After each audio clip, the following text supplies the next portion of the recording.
격정토록 나는 속았다. 사람을 어떻게 그렇게 더럽게 만듭니까? 박근혜 전 대통령이 검찰의 서울구치소 방문조사에서 검찰의 뇌물혐의 및 추궁에 대해서 대답한 말입니다.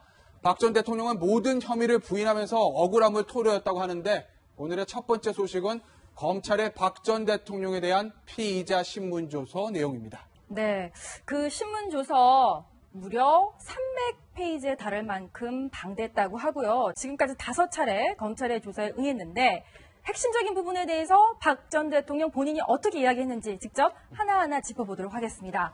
먼저 박 전 대통령의 격정토로 나는 속았다. 최순실 씨와의 관계가 국민들의 공분을 일으켰던 국정농단의 시발점이었죠. 여기에 대해서 최순실을 선거운동에 돕게 한 이유가 무엇이냐. 본인이 직책도 없고 관련한 어떤 정치적인 경력이 없는데 라고 했더니 박 전 대통령 이렇게 얘기합니다. 문고리 3인방이 최순실 의견을 들었을 뿐 제가 따로 지시한 것이 아닙니다. 라면서 이 부분에 대한 본인의 무고함을 주장하고 있습니다.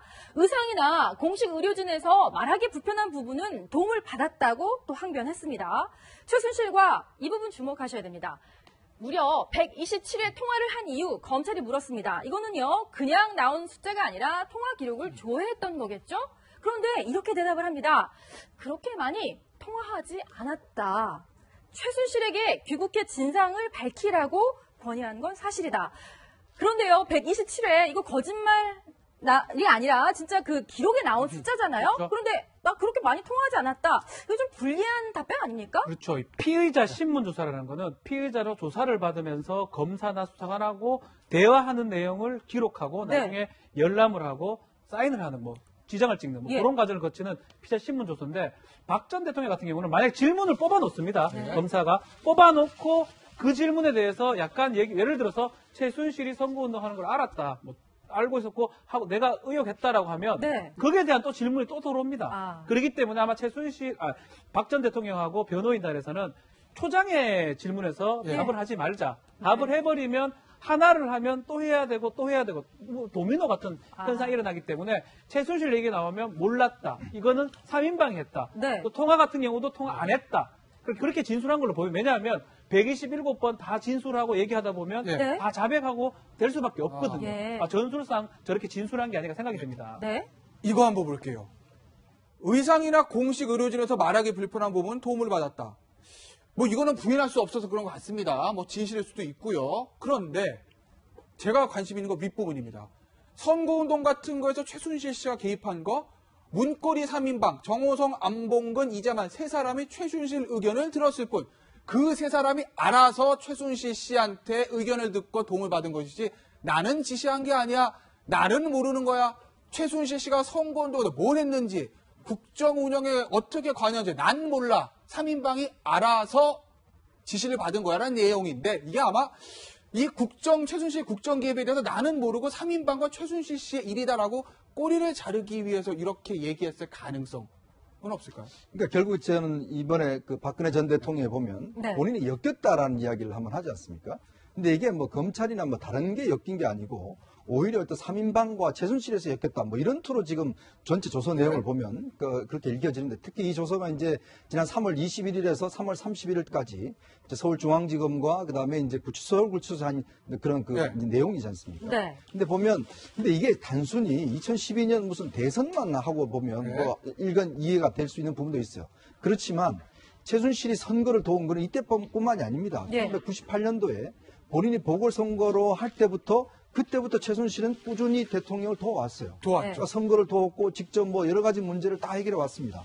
자, 그런데 그 역사가 있는 것이거든요. 그러면 꾸준히 그렇게 해온 것인데 단지 선거 자체를 3인방과 최순실에게 들어서 따로 지시한 게 아니다라고 이야기하는 것 자체가 상당히 모순적인 측면이 있죠. 이미 예전부터 그 선거 자체 항상 개입을 해서 항상 도와왔는데 단순히 그게 단지 본인이 지시하지 않았다고 해서 하지 않는 것인가. 이건 제가 볼 땐 좀 이해가 되지 않고 실제로 최순실이 보면 항상 옆에 지근거리 있었잖아요. 모든 일을 다 해결해 줬지 않습니까? 그러니까 그런 면에 볼 때는 사실 박근혜 전 대통령의 최순실의 역할을 부인할 수 있는 그런 어떤 근거는 제가 볼 때 별로 없다고 봐요. 부인할 수 있는 근거는 없는 것으로 보인다. 그런데 대답은 이렇게 했습니다. 박근혜 전 대통령은 최순실과의 직접적 관계를 차단하고 나는 모르고 문고리 3인방과 최순실의 그들만의 리그였다라고 네. 얘기하는데 문제는 이런 일관된 주장을 통해서 공모를 할 만한 예. 국정농단을 공모할 만한 관계가 형성되지도 않았고 경제 공동체적 관계도 아니라는 걸 얘기하고 있으나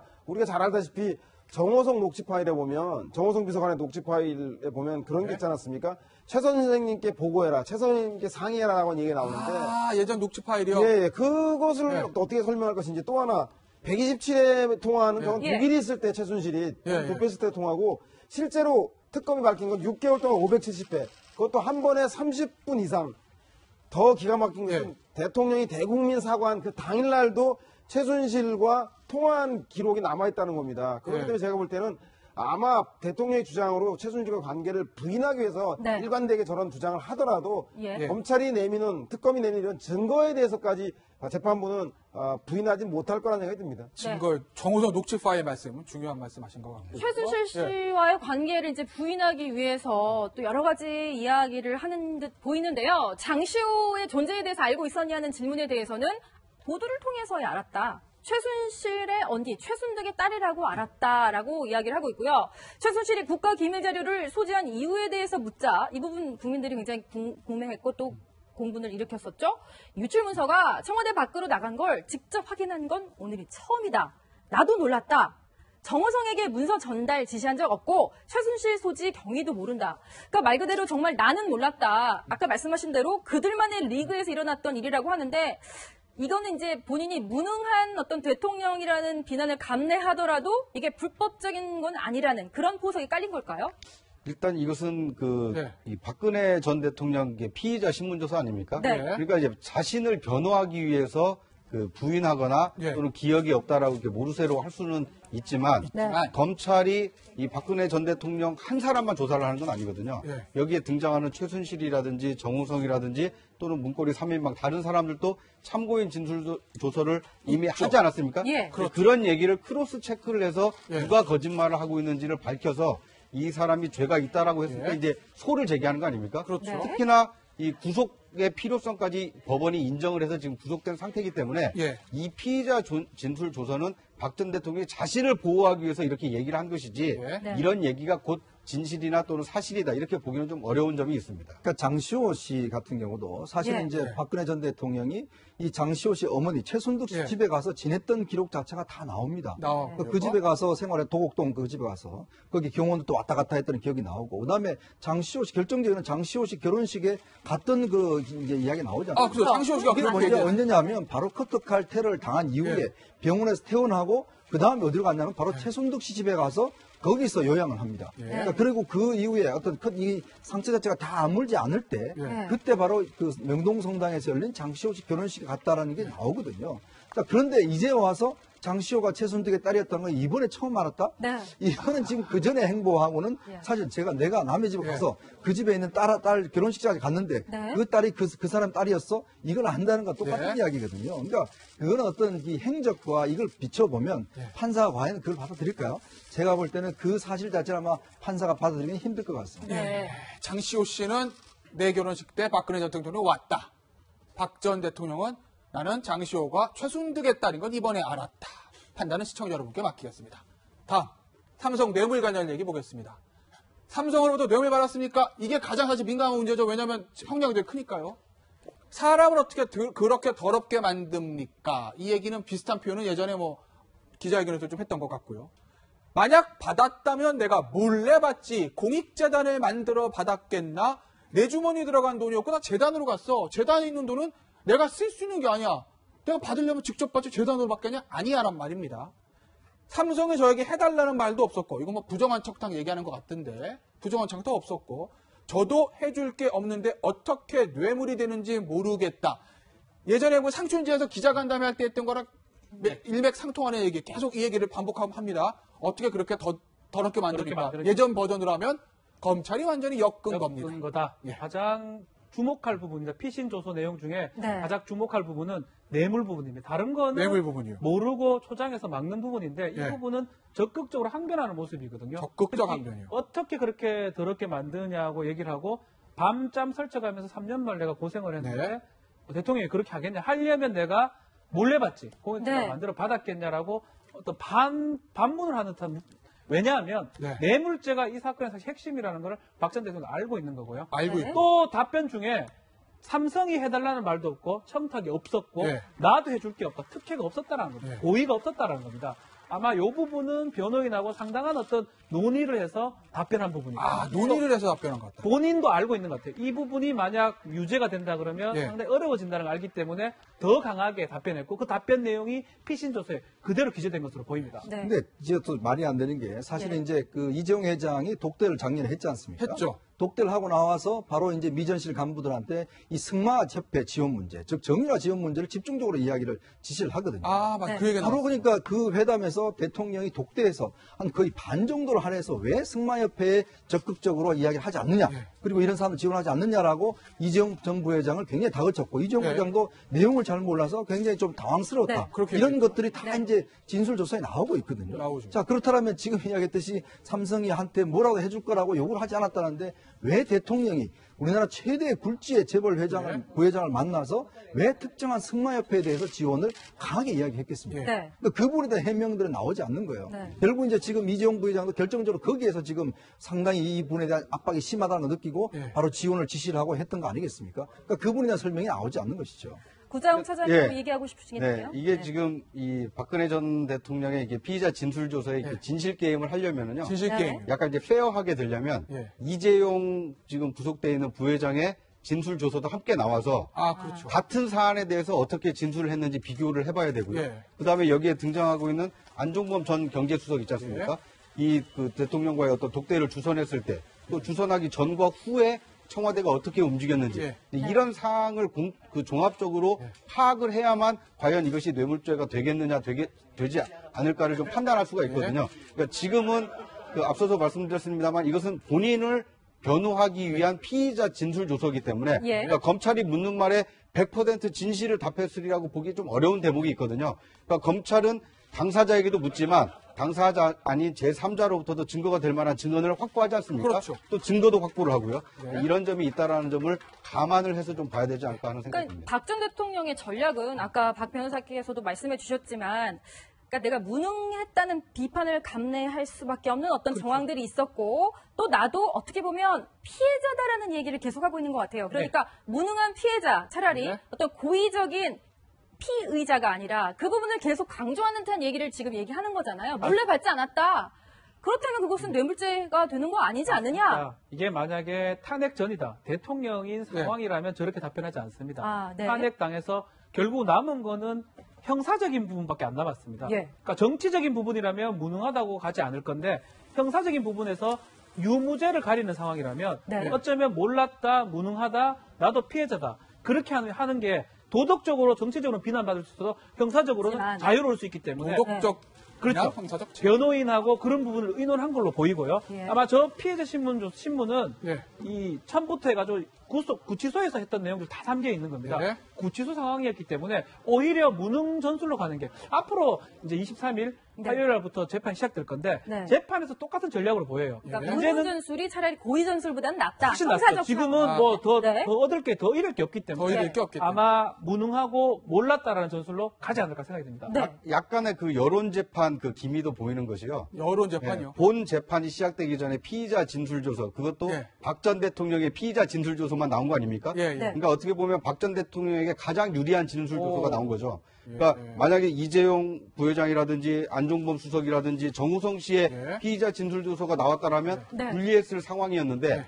이제 본인이 어떻게 내가 그렇게 더러운 돈을 받았겠느냐라고 자신을 항변하고 나는 그런 돈을 받지 않았다라는 얘기를 검찰한테 한 내용이 한 내용. 이제 보도가 됐기 때문에 아무래도 박 전 대통령에 대해서 약간의 어떤 동정심을 가지고 있는 네. 국민들이 봤을 때는 봐라 박 대통령은 돈을 안 받았다고 하지 않느냐 네. 이런 여론이 좀 만들어질 가능성이 좀 있는 거거든요. 네. 그래서 본 재판 전에 이런 피의자 진술 조서가 나온 것은 박 전 네. 대통령에게 약간의 어떤 유리한 좀 여론 재판으로 유리한 한 예, 내용. 끌고 갈 수도 있는 뭐 하나의 단초가 제공됐다 이렇게 볼 수 있을 것 같습니다. 예. 일단 저희가 시청자 여러분께 잠시 말씀드릴 건 저희가 보도하는 이 내용은 박근혜 전 대통령의 피의자 신문조서 내용입니다. 박근혜 전 대통령의 주장입니다. 이것이 진실인지 아니면 거짓인지는 아직은 밝혀진 게 없습니다. 재판에서 밝혀질 것이라는 점을 말씀을 드리고 네. 저희가 세월호 참사 관련 얘기를 한번 넘어가 보겠습니다. 네. 세월호 참사에 대해서 이렇게 얘기합니다. 당일에 왜 관저에 있었습니까? 왜 본관 집무실로 오지 않았나요? 라는 데에서 피곤이 쌓여서 몸이 좋지 않았다. 그래서 업무 장소를 바꾼 것이다. 관저에서 업무를 봤다는 얘기고요. 가장 이제 중요한 부분, 세월호 참사 언제 알았습니까? 라고 물었더니 이렇게 대답합니다. 오후 2시 11분경, 시간을 좀 주목해 주세요. 오후 2시 11분경 보도를 통해서 오보가 있었다. 전원 구조라는 것이 오보라는 가능성을 확인을 하고, 그리고 2시 50분, 거의 3시 다 돼서입니다. 김장수 안보실장으로부터 정정 보고를 받고서 사태의 심각성을 2시 50분에 오후에 확인했다. 그리고 필요한 조치를 했다는 겁니다. 하나 더 묻습니다. 세월호 참사 당시 관저에 누가 들어왔습니까? 라고 얘기했더니 관저에 상근하는 경호관, 행정관, 뭐 한 명은 윤정추 행정관 얘기하는 것 같아요. 그 사람들만 있었고 관저 출입은 미용실 관계자만 있었다. 뭐 오후에 뭐 중대본 가기 전에 머리 했다고 하지 않습니까? 그 사람들만 출입을 했었다. 그러면 저 안보실장은 안 왔다는 거네요. 뭐 이런 얘기를 했는데 서양호 소장 이 박근혜 전 대통령 세월호 참사 전 대통령의 세월호 참사 관련에 대한 대답 일단 김희수 신임 헌법재판소장이 소수 의견으로 세월호에 대한 대통령의 직무 혜택에 대한 부분들은 탄핵사유에서는 소수 의견으로 해서 포함되지 않았습니다. 네. 그럼에도 불구하고 탄핵에는 이르지 않았지만 국민의 생명과 재산을 지켜야 될 대통령으로서 엄청난 인명이 희생당한 그 참사 앞에서 저렇게 관저에서 몸이 좋지 않았다는 이유만 머물렀다는 자체를 시인한 것만 해도 제가 볼 때는 그 탄핵의 사유인지 몰라도 도덕적이고 대통령으로서의 자신의 역할과 본분을 제대로 수행한 것인가에 대한 직무에 대한 문제에 대해서는 여전히 논란이 남다는 생각이 들고요. 특히 오후 2시 21분경에 보도를 통해 오보하는 상황이었다는데 오보는 이미 오전에 12시 전에. 예, 12시 전으로 해서 언론들이 이미 오보라고 정정 보도해 나갔기 때문에 그 김장수 실장이 2시 50분경에 오보라고 대통령에게 2시간이나 지난 다음에 보고했는 것 자체도 설득력이 없고요. 다 떠나서 3시부터 중대본 방문하기 5시까지 2시간 동안 알고 나서도 머리하는 것 이외에 대통령이 무엇을 했는지에 대해서 정확하게 국민들에게 알려지지 않고 있습니다. 따라서 그 2시간만큼 최소한 본인이 인정하고 있는 3시부터 5시까지 2시간 동안은 무엇을 했는지 어떤 지시를 했는지에 대해서 구체적으로 대통령은 재판 과정에 밝히지 않는다라면 이 문제에 대해서는 법률적인 책임은 모르겠지만 국민들로부터 도덕적 비난의 대상이 될 가장 큰 핵심적인 문제임은 틀림없는 것 같습니다. 좀 더 팩트를 이야기를 하자면요. 이 사건가 처음에 이제 보도된 게 이제 9시 19분입니다. 처음으로 이제 YTN을 통해서 보도가 됐고, 그 다음에 이제 11시 3분에 전원 구조됐다는 이제 보도가 또 됐죠. 근데 이어서 한 11시 23분쯤에 전원 구조가 아니다라는 보도가 이제 됐습니다. 그 다음부터는 뭐냐면 계속 상황별로 몇 명이 죽었다라는 보고 자체가 계속 청와대 2보, 3보, 4보, 5보 해서 이제 청와대에 보고가 되는데 문제는 대통령이 이제 어떤 이게 상황 자체가 이게 좀 상황이 많이 죽었다 인지된 상황 자체가 2시 11분입니다. 그러니까 이미 이 상황 자체가 이 상황이 사람이 많이 죽었다. 이 상황은 이미 11시 좀 반부터 이 시시각각으로 보도가 됐던 것이에요. 근데 대통령은 2시 11분 돼서야 이게 오보라는 사실을 이제 확인했다는 것이고요.